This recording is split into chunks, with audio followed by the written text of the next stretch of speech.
Hi, everybody. It's NFL Week 4. Yes, Week 4. It's Sunday's action, and hope everybody's been following along. It's Sunday, the 28th of September, and we've got 13 games for us today, so we're going to cover all this. Last week, we didn't have the greatest week. Unbelievable in Week 2. I think it was like 15-1, 14-2, something like that, depending on how you count the picks. But last week, we were just a little under 500, so let's bounce back this week. It seems like the even numbers are our weeks, so let's do it. Don't forget, get in on that free $60 account. This is the way you can test out our absolute top plays. DocSports.com/ICCT, as you see it on the screen here. Type that in, get your free $60, and get in on our top plays. Last 2 weeks, IC went 8-3-1. I went 5-1 with our top plays. Only loser was last week. We had Illinois. Only loser last 2 weeks with our top plays, and I have usually 3 top plays every weekend. So make sure you get in on those. It's $30 individually for our top plays, or you can buy the week for $99. If you are an existing user, use that promo code HOT10. Saves you 10% all week long. So HOT10 as it is on the screen here. Just type that in, no spaces, and get 10% off. All right, let's get right to it. We've got an early game, 9:30 Eastern Standard Time. Minnesota versus Pittsburgh here. Minnesota looked really good last week. -2.5 this week against a Pittsburgh team that's 2-1, but it's not been pretty at times. What do you like here? Total 41.5, by the way. Yeah, it's going to be a great game. It's interesting. Minnesota comes in as a 2.5-point favorite, right? And, about 55% of the public is on the over. I'll tell you the 2 things that I like, and I'll tell you which one I probably like more. The public is on the Steelers catching the 2.5 points, of course. Welcome back, Carson Wentz. Congratulations, right? Carson Wentz dominated the Bengals here. And obviously the Vikings bounced back from that, 6-22 loss to Atlanta. The Vikings so far have beaten the Bears 27-24. That's a nice win. They beat the Bengals 48-10, but I don't know if that's a nice win considering they were facing Jake Browning. And he threw for 140 yards and 2 interceptions. Wentz went 14 for 20, 173 yards, not too much, 2 touchdowns. They didn't expect him to do too much, and he did great. Just come off a big win against the Steelers, winning 21-14 to their credit.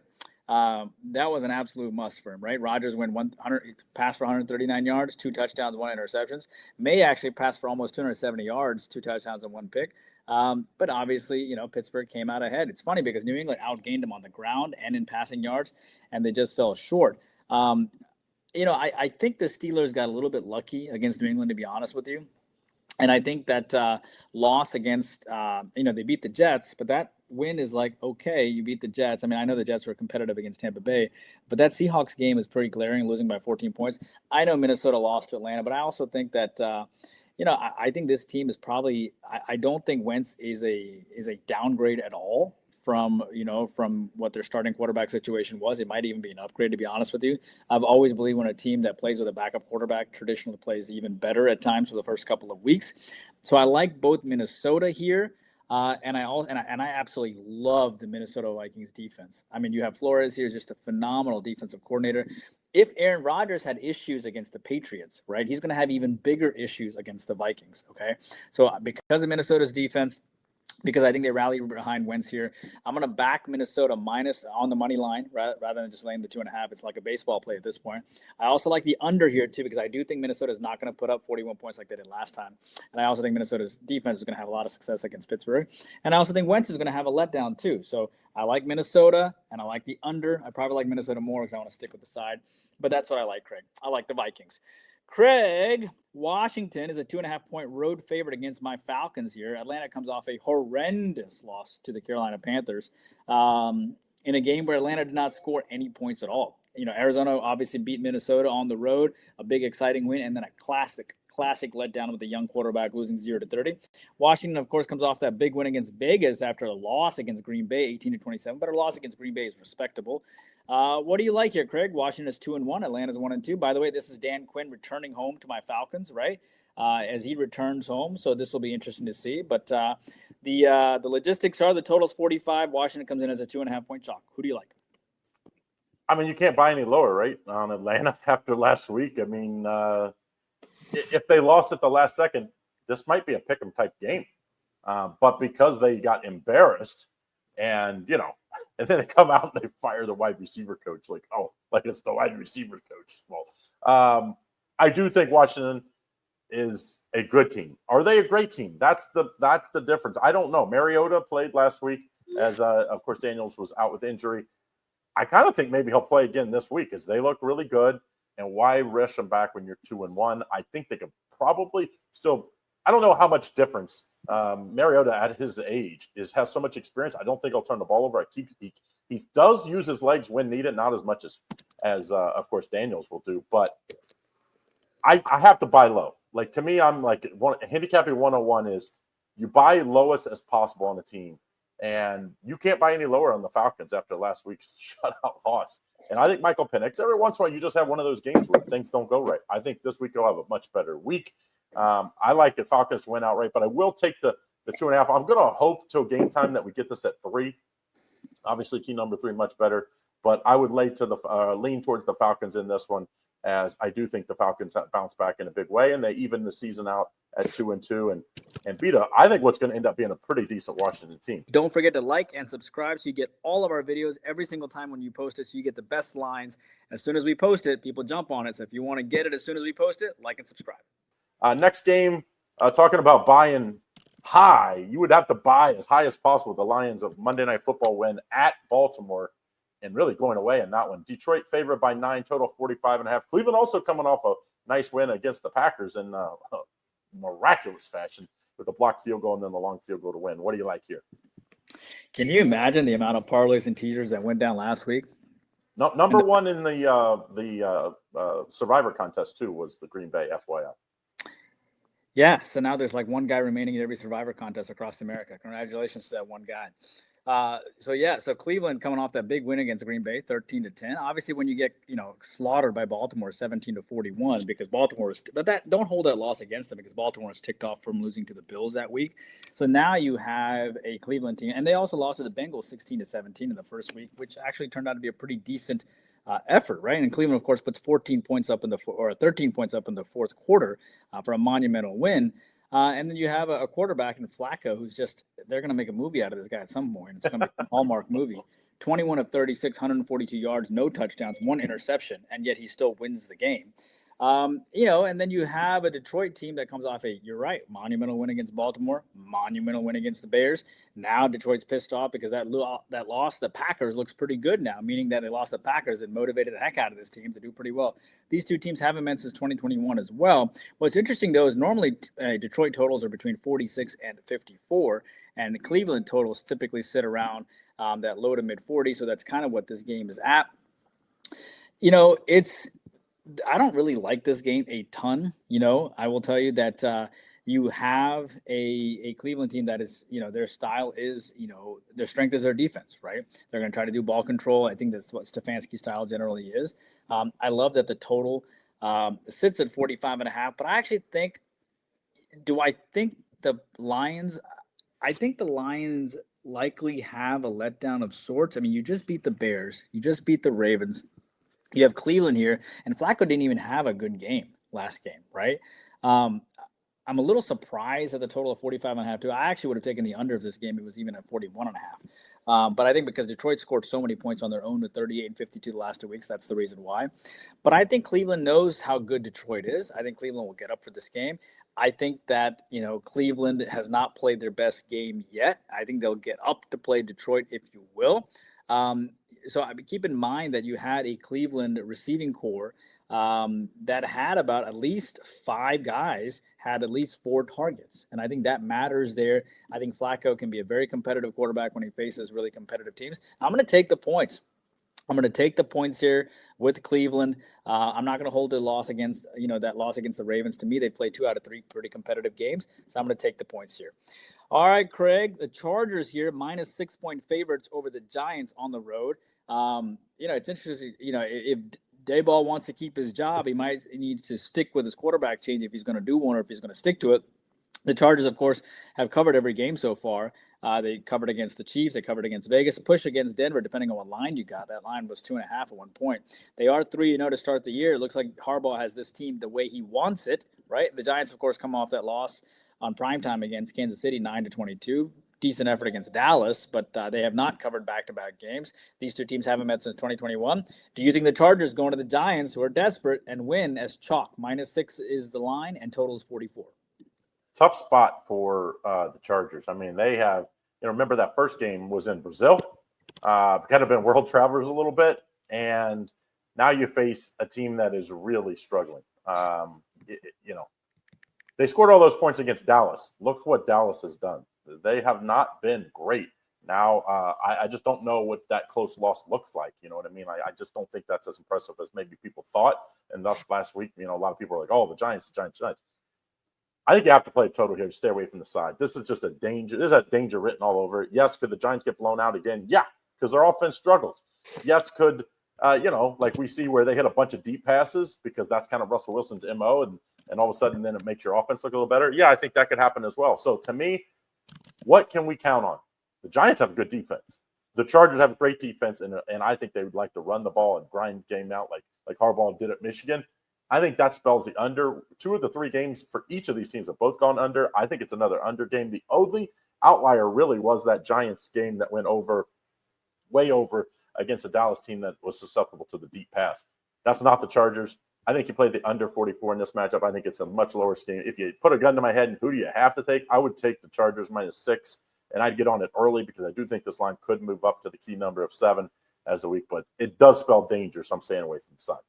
Hi, everybody. Don't forget about that free $60 for new customers. Yes, you can get our absolute top plays for free if you're new. All you got to do is type into your URL, docsports.com/ICCT, as you see it on the screen.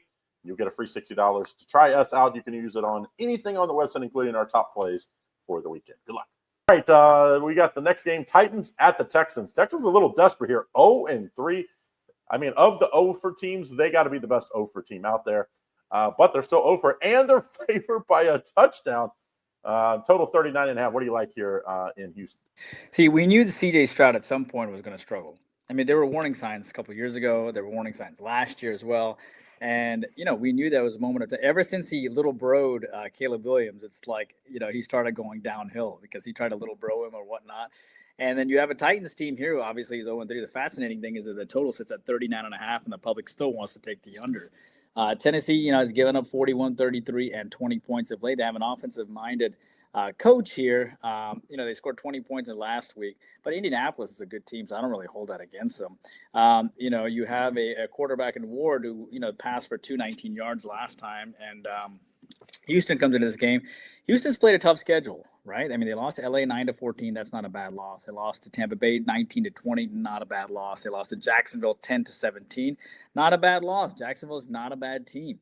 And Stroud threw 2 interceptions last game, and I think he'll probably bounce back too. Trevor Lawrence threw for 222, didn't throw a touchdown, but 1 interception. Jacksonville, I think, was also coming off of a loss too, so they were motivated coming into that game.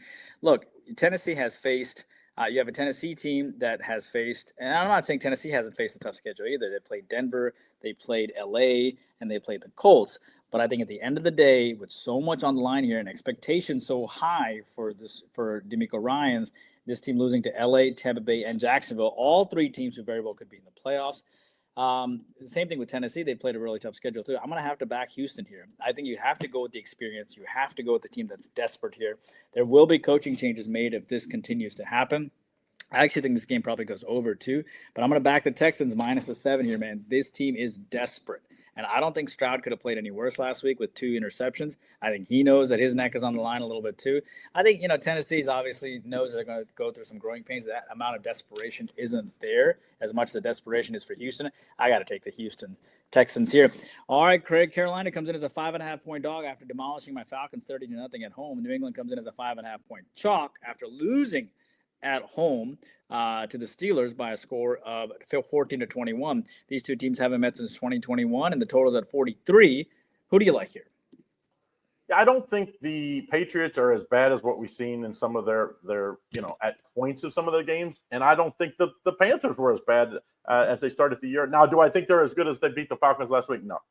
Like, that was more, I think, on the Falcons. They caught them kind of off guard early and then kind of coasted home late. I think the Falcons, I hate to say this, kind of mailed it in. The Falcons lead in that game. They didn't even they were just like, hey, let's save it for another day. Tough matchup. I was shocked this line was this high. I thought it was going to be 3.5, 4. So to get it at 5.5, I think we're getting a little value still on Carolina after a big win too. I thought maybe that would drive this line down a little bit, and thus maybe you could end up buying a 0.5 point if you like New England. There's no way I can lay what might even juice it up to 6 come game time. I think this is a live underdog. Of all the underdogs this week, I thought this was one I circled that can win outright. I always like those plays. If you like an underdog and you think they can win outright, then you get more than a field goal. You got to like it. So for that reason, I think you take Carolina. I do think New England could win, but I just can't see it be more than a field goal. I think this is a young Patriots team that sometimes is going to be their worst enemy. Like they're going to create, like turnovers and bonehead plays that kind of give teams a chance to stay in the game. I think that's the case here. Take Carolina plus the points, live underdog to win outright, I think. Maybe the worst team in the league is this Saints team. They were really bad last week. Now they're facing a Buffalo team that, frankly, is, if not the best team in the league right now, they got to be in the top 3. 3-0 on the year. Buffalo favored by 17 points, total 47.5. I'm guessing this will be the number 1 survivor pick if people haven't used Buffalo yet. What do you like here? Well, it's interesting because you get 37.5% of the point total before the game even starts, right? So when you're talking about 17, and it might even be 17.5 by game time, 17.5 on a 47.5 is just ridiculous. So you have an 0-3 team here facing a 3-0 team here, right? New Orleans giving up 44 points to Seattle last game, and they gave up 26-20 the time before. Remember, my 8-unit future is on the Saints under 4.5 wins, and I was telling everybody about that. So far, so good. They haven't won a game yet. I don't think they're going to win this one, obviously. The Bills come into this game, beating Miami, beating the Jets, and beating Baltimore. The question is, how focused will Buffalo be in this game, especially after Seattle throttled this team the week before? Keep that in mind. The Bills do have the Patriots coming up, so I don't know if it's that much of a look ahead, but it is a division game and whatnot. I do like the fact that Kellen Moore comes off of his worst loss. I thought that Arizona loss wasn't that bad. I was on Arizona for a 7 start. I'm glad that won. But they only lost by a touchdown. They only lost by 5 points against San Francisco. But losing by, losing by almost 30 points, 29 points to Seattle as a 7.5-point dog is a wake-up, moment for your team. I know the Bills didn't play well last week against Miami and they pulled away, but I'm going to take the Saints here. I think this is sort of like the Saints Super Bowl, if you will. I think they have to play better. Kellen Moore's coming off his worst loss of his coaching career, young coaching career at least as a head coach. Buffalo still has a divisional game coming up in the Patriots. Maybe they'll be more focused on that. Yeah, I'm going to take the Saints plus the 17 here. I'm going to take 37% of the point total if you're going to give it to me before the game even starts.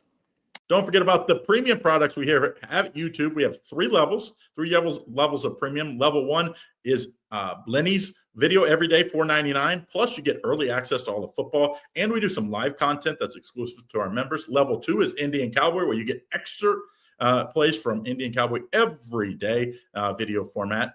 And you can talk to them back and forth. And then level 3, you get all 3 levels. Level 2, you actually get level 1 as well. So you get all 3 levels as you move up, and you get 3 expert plays every day from Doc Sports experts, one of them being from me. So make sure you check that out. Very simple, $49.99 a month for the level 3. All right, Craig. The defending champions, the Philadelphia Eagles, minus 3.5 here as a favorite against Tampa Bay on the road. Both these teams are undefeated, by the way, 3-0. Philly comes off an exciting win against LA, a game that they never really should have won. I was on LA plus the 3.5. That was one of my 2 losses. I had 3 wins and 2 losses. If I win that game, I would have been 4-1. But that's neither here or there. Philly has had impressive wins. They beat Kansas City on the road. They beat LA. They beat Dallas. And Tampa Bay rolls in, beating the Jets, Houston, and Atlanta. These 2 teams they did meet last year, by the way, and Tampa Bay beat them 33-16. Eagles have not beat them since 2023. A lot of history here between these 2 teams as well, playoff history, etc. Again, Philly's a 3.5-point road chalk, total 44.5. This might be the toughest game that Philly has faced this year. What do you think? Actually, the Rams was the toughest game they had, and look what had happened. The Rams are really good. The Rams beat themselves, though. The Rams kicked a lot of field goals, settled for a lot of field goals. Against good teams, that comes back to bite you. But that probably woke up Philly. Like, they woke up in the fourth quarter kind of, and they do have that ability to turn it off and on, which is scary for a coaching staff and for a fan base because maybe teams don't play for 4 quarters. They think, we'll just kind of mail it in for a little bit and then I'll turn it on. We can win the game. I think Philly doesn't do that this week, though, because I think last week kind of woke them up. And this is when both teams are 3-0, you take a 4-0 lead. That might be the difference of home field advantage at the end of the year. I think this Tampa Bay team in a much easier division, much easier schedule, in my opinion. This could go a long way if Tampa gets the upset. So I think you buy the 0.5 point. You take the Eagles here. I think the passing game woke up in the second half, which was scary because it really hadn't done anything all year long. We know they could run the ball. We know the defense is good. The passing game came to party. If it comes again this week, I think that goes. I also think the over is a good play this week. But with the top of the play, I would buy a 0.5 point, take Philly -3. First of the afternoon games, we have the Jaguars at the 49ers. 49ers are the worst 3-0 team in the league. And they're doing it like small margins. Your boy Mac Jones just doing enough. But they're favored by 3.5. A little surprise here. Total 47. What do you like? Dude, I'm a buyer on the Jaguars. And ever since that guy said Duval, and it was super awkward for that Jags fan base, but I knew it was going to be a meme. Any guy that's super awkward coach, like socially awkward, turns out to be a great coach, right? Belichick, for whatever it's worth for New England, he was socially, any guy that's a fantastic, great talker, blah, blah, blah, blah, blah, turns out to be a really crappy coach. But any guys that's super awkward, there is a reason why the Jags organization hired this guy. Okay, he is definitely talented, and you have to give them a lot of credit here. I mean, Coach Cohen has brought this team around. They've been competitive every game. I think defensively they have Walker, Smoot, and Olakun, and that's been pretty darn good. And I'm actually leaning towards the points here. I think Jacksonville, they did lose to Cincinnati, but they beat Carolina and Houston. That's pretty good, right? Not bad. It's a Houston team that was desperate to win, and it was a divisional game, and they did win that game. These two teams haven't met since 2023, by the way. San Francisco, beat Arizona, but it was close. They're still playing with a backup quarterback. They beat New Orleans, which I don't think is that impressive, and they beat Seattle on the road in an early game. In a game where they have a lot of familiarity. Well, San Francisco is not going to have that familiarity here. And then you have a San Francisco team. Again, Mac Jones did what it was needed, 284 yards, 1 touchdown, 1 interception. Trevor Lawrence has not played his best game. His last game, he went 222 yards, no touchdowns, 1 interception. And you have an absolute star here in Hunter, right? I think the hook is going to matter. I think people are going to jump on San Francisco, which they have to a tune of 2/3. I think Jacksonville is going to be a lot more competitive than what people think. I want you to notice that the total sits at 47. Okay, so I also think this game is going to go over the posted total as well. Jacksonville only put up 17 points in their last game, and their offense is much better than what that shows. San Francisco only put up 16 points in their last game against Arizona. They were not even successful at all. And I want you to know something else too. This is the highest total San Francisco has seen all year, and this is the second highest total Jacksonville has seen all year. So my lean is, if I have to go with one, I probably will go total first. I like the over in this game, but I absolutely love the Jaguars as well. But my first lean here is the over 47 in this game, because I have this game at 49. Indianapolis, the Colts here on the road against LA. Colts 3.5 point dog, despite the fact they are perfect 3-0. But of course, the Rams come off that loss to the Eagles, and they should be 3-0. Indianapolis, impressive wins against Tennessee and Denver and Miami. Head to head, these two teams haven't faced each other since 2023. But I will tell you that the Colts organization has not beat this organization since 2009. Rams favored by 3.5 at home, total at 49. Who do you like?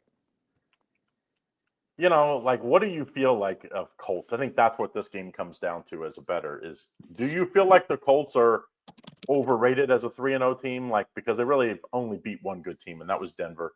It was close. They could have probably lost that game. Denver kind of helped them a little bit. But Daniel Jones just looks like, he had that. We saw that leadership with the Giants, but he never, it just seems like he could never get it going where they could get it like what he's got here in Indianapolis. And Jonathan Taylor no one's talking about the season he's having. I mean, he's putting up big numbers. He might end up, breaking the Colts record here in all-purpose yards for a running back. Definitely rushing yards if he could stay healthy. I think the Colts are live underdog. Sometimes a loss isn't just a loss. Sometimes a loss can equal 2 losses. And I think maybe that Chargers, where it's like, man, we really gave that game away. They just tried too many field goals. At times, you've got to put teams away and go for it. We've seen what that does with the Lions, what they did on Monday Night Football. Sometimes, the Dan Campbell going for it all the time isn't the play, but every once in a while you have to. I like the Colts here. I think the Colts feel a little disrespected that they're 3-0, underdog here. No one's really talking about them. I think Daniel Jones has a big game. I love the Rams. I just think this is a tough spot this week. I'm going to take the Colts plus the 3.5. I think the hook will matter. I think this game comes down to a field goal one way or the other. I actually think the Colts are going to win outright, but I'll take the 3.5 just in case. How's it? Sign up for our free $60 of the premium selections, which is docsports.com/ICCT. You get free $60 of the premium selections so you can try us out. It's the best way to kind of thank us for all the hard work that we do, along with liking and subscribing and joining on YouTube Premium. 425 game, we have the Ravens coming off another bad loss. I mean, they should have won against the Bills. They probably should have won last week. They just kind of hurt themselves. Henry fumbled again late in that game. They're a 2.5-point favorite as a 1-2 team, based on a 1-2 Chiefs team. And can you believe it? I see one of these teams are going to be 1-3 after this total of 48. What do you like? Well, if you would ask me which team is more likely to be 1-3, I would have said the Chiefs, right, before the season started because of all of their issues. The Ravens, I'm not trying to make excuses for them, but Detroit losing that first game to Green Bay, I think definitely motivated them. And then Detroit, obviously, Baltimore's coming off that big win against Cleveland, 41-17. It's a classic letdown. This is a team that this is a team that also should have beaten Buffalo that we talked about. So they really should be 2-1 at the bare minimum. Kansas City did come off that win against the Giants, 22-9. I don't look at that game. That was my YouTube premium selection for clients. But I don't look at that game as impressive, right? They lost to the Eagles, which was impressive by 3, lost to the Chargers by 6, which was impressive. However, I don't trust Kansas City necessarily coming off of a win. I like the fact that Baltimore comes off of a loss. I like the fact that, Baltimore lost their last road game too. So I think that's going to motivate them a little bit too. I know it's a very difficult place to play. I like the fact that Chiefs beat them 27-20 and 17-10 the previous 2 years. And I know that you have Andy Reid that's always had an edge over this team, but I got to go with the Ravens money line, man. I'm not even messing with the total here.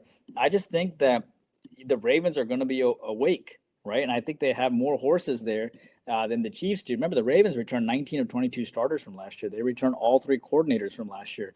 At the end of the day, the Chiefs are still sort of a makeshift team at times, and I think the Ravens just have too many parts that they're just synchrony for too long, and I think they kind of know what to do late. If you are a couple Derrick Henry fumbles away from being 3-0, I mean, could Derrick Henry fumble again and they could lose again? Sure, but what is more likely to happen? I think what's more likely to happen is that it's not going to get down to that situation, and the Ravens. Here's the other thing too. I like the fact the Ravens gave up 38 points in their last game. I think that's going to motivate them too. And I like the fact that Kansas City only gave up 9 points in their last game. I think that defense is going to have a letdown. Give me the Ravens here to bounce back here. All right, Craig. The +1 worked well for the Chicago Bears last week. We were on the Bears as they faced the Cowboys. That was one of my selections. The Bears are now surprisingly a +1 dog as they head to Vegas coming off their first win. Chicago beat Dallas 31-14. Absolutely no respect for the Bears, I think. They did lose to Minnesota by 3 and Detroit as well by 31 points. Vegas, of course, I understand the line. Vegas comes off back-to-back losses in the Pete Carroll era for the first time, right? They lost to the Chargers to open up. They beat the Patriots on the road, impressive. Lost to the Chargers. They beat the Patriots to open up. Then they lost to the Chargers and Washington. So now back-to-back losses, also coming up a season high in 41 points. These two teams haven't met since 2023 on a total of 48. Craig, who do you like? What would have happened if the Bears won week 1? Like, the Bears would be favored probably 2.5 in this game. But because they only played 3 quarters instead of 4 that the games are scheduled, and then they had a big letdown returning to Detroit. That's a great point. Yeah. Returning to Detroit, that was just a bad setup for them, so you could draw a line through that one. I think this is just the line's wrong. I think the Bears are a very good defense. You just put a line through 1 quarter against Minnesota in the game where, you have your coach returning back home where they, he had some success. You're not afraid Vegas comes off back-to-back losses? No, because I don't think they have the talent. They just don't have. They're just lacking in talent. Like Geno Smith he's a game manager. He's a very good game manager. When Seattle had good teams, they had enough around him. He could get it done. They don't have that kind of talent. Gentry at running back hasn't really shown what we maybe thought he could be, like the Saquon Barkley, like junior. We haven't seen that yet. Maybe it comes here soon, but I have to take the Bears. I just think the defense travels. And this Bears I think they're going to end up, when it's all said and done, top 5 or 6 defense in the league. And I think Caleb Williams, he took a step forward last week. They drew up some really nice plays, got some long passes, though it kind of opened the field up a little bit. I think they do it again this week. Pete Carroll's a great coach. It's just asking too much, in my opinion. Let's take the Bears as a 1 point favorite, 1 point underdog. I see them at actually both spots out there. So I think the Bears went outright. Last game, we got the Sunday night football game. Maybe the biggest disappointment so far this year as far as bettors are concerned was the Packers. I mean, they really played poorly most of the game. Probably still should have won because you could make most field goals that they got blocked there. But still, Packers lost that game at Cleveland, a bad Cleveland team, in fact. They're favored by 6.5 against a Dallas team that's without Lamb and a lot of questions on defense. What do you like here? And Micah Parsons returning back to we don't forget about that. What do you like? Yeah, and a quick caveat to your Bears Vegas game as well. That coach is phenomenal, and you have a Bears team that really, if they want to make the playoffs, these are the games that they have to win. Yeah. So, because they have much bigger fish to fry and tougher teams down the road. All right, so the Packers versus Cowboys. Look, the Cowboys are exactly like that country song. I ain't as good as I once was, but I'm as good once as I ever was by Toby Keith. Right. So you have a Green Bay Dallas game here where Green Bay is 2-1. They come off a horrendous loss to Cleveland because they probably were looking ahead to this game, to be honest with you. After scoring 27-27 against the Lions, good team, and Washington, good team. They scored 10 against Cleveland, a not so good team. Right. And then you have Dallas here, who comes off that 14-31 loss. They were probably looking ahead to this game as well. They did beat the Giants. They played the Eagles pretty tough. So, and the Bears are absolutely desperate to win that game. So I don't hold Dallas so much to account for that loss, to be honest with you. Eagles were a great game. Giants, they won. They came back, but they won. And the Bears, of course, losing 14-31. I mean, they were down 24. I mean, they were down 24-14 at the half. And in the second half, they didn't score any points at all, right? Dallas, Prescott was 251 yards and 2 interceptions. So I think that affects them too a little bit. I think he'll play much better. You have a Green Bay team here who had Jordan Love 18 for 25, 183 yards in his last game. I think when you look at the previous history between these two teams, for what it's worth, Green Bay beat them 48-32. Green Bay has beaten this team every single time since 2016 was the last time Dallas beat this team. So it's been a one-sided rivalry as well. The total sits at 47, and it's about even.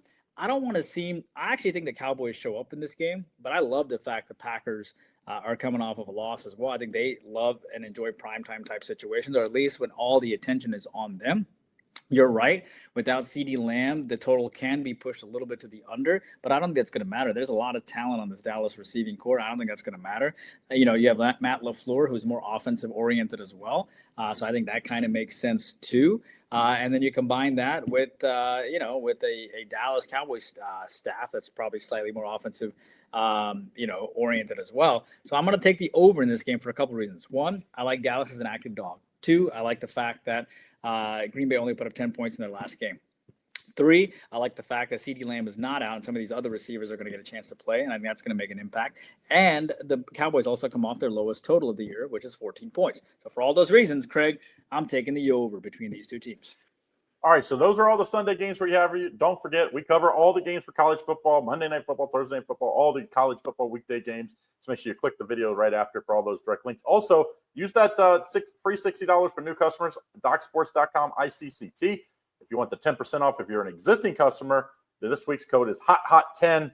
And our best value that we don't talk about enough, to be honest, is our YouTube premium products. For $49.99, you get all 3 levels. That's per month. That's like a couple hundred picks per month. That's probably should cost you about $3,000. It's just $50 to check us out. So you get level 1 Indian. Level 1 is Lenny. Level 2 is Indian Cowboy. Level 3, all of our Doc Sports experts, including one of my plays every day. So make sure you check that out here. And good luck.